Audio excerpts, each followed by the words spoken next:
Loan આપવાના નામ પર ઓટીપી મેળવીને છેતરપિંડી।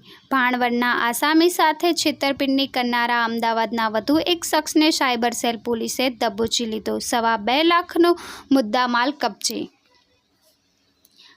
ભાણવડમાં રહેતા એક આસામી પાસેથી ફાઇનાન્સ કાર્ડનો ઓટીપી મેળવીને છેતરપિંડી કરવા બદલ અગાઉ ઝડપાયેલા રાજકોટના એક આરોપી બાદ જિલ્લા સાયબર સેલ પોલીસે અમદાવાદના વધુ એક શખ્સને ઝડપી લીધો હતો।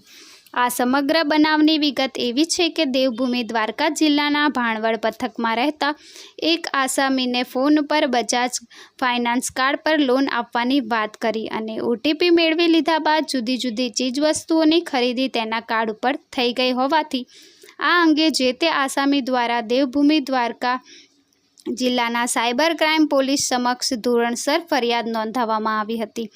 આ બનાવ સંદર્ભે દેવભૂમિ દ્વારકા જિલ્લા સાયબર ક્રાઇમ બ્રાન્ચ દ્વારા ઊંડાણપૂર્વકની તપાસ હાથ ધરીને આ પ્રકરણમાં રાજકોટના ભાવનગર રોડ ઉપર રહેતા સાગર દિનેશ સોલંકી નામના 24 વર્ષના શખ્સની અટકાયત કરી લેવામાં આવી હતી।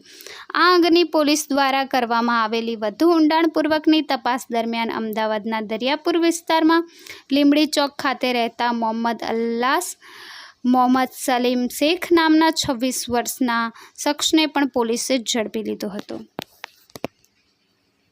TV18 news Dwarka.